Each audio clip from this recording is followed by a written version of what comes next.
In this section, we're going to cover every lawyer's favorite type of slide, Textpulls. Again, our theme is consistency.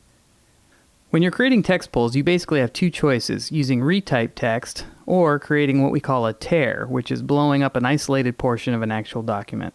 There are good reasons for both methods. Retyped or copied text is generally our default for creating Textpulls. Why is this? The simple answer is maximum readability. Original documents are generally not very readable when blown up, their quality can be bad, which is only made worse when enlarged, and the size is constrained by the width of the page. Retyped text gives you flexibility and control over how your text appears on the slide, in terms of font size, where lines break, how to provide emphasis, etc.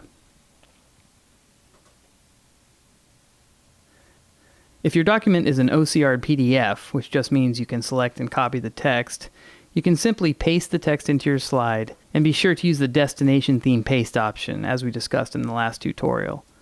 Always carefully check the resulting text, as OCR text is not always perfect, especially with older documents.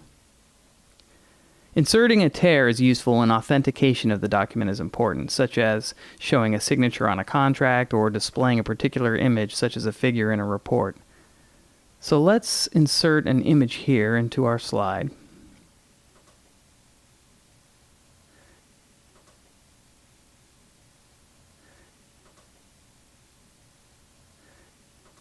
Your template contains two tear boxes you can copy and paste into your slide. Usually the first thing you'll do when you paste in a tear box is right-click and send to back or send backward.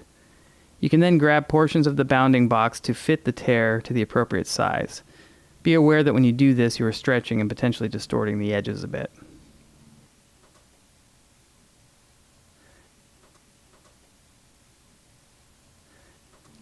A quick word on cropping and scaling images.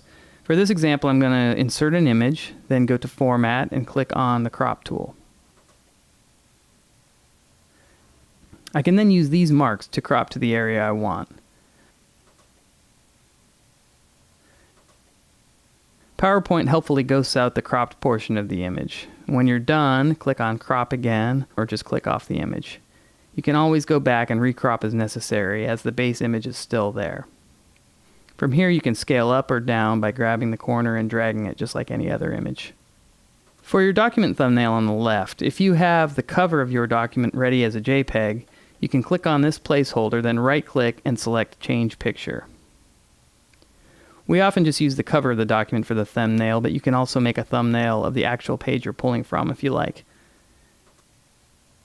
If you change your thumbnail, again, stick to Change Picture, which will ensure your sizing stays consistent. Another way to add images to your presentation is through screenshots, which PowerPoint makes very easy. To start, you'll want the page or file you want open on your computer. Then in PowerPoint, go up to the toolbar to Insert Screenshot. Any windows you have open on your computer can be captured and brought in.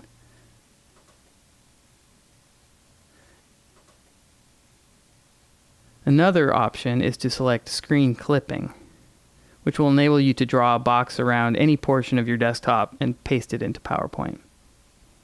The only real downside to using screen captures is you are limited to screen resolution, whereas if you export a JPEG from a higher resolution PDF, your ability to enlarge images without losing quality is greatly improved. Okay, that's it for your Textpull tutorial. In our last tutorial, we're going to cover some additional tools you may find useful.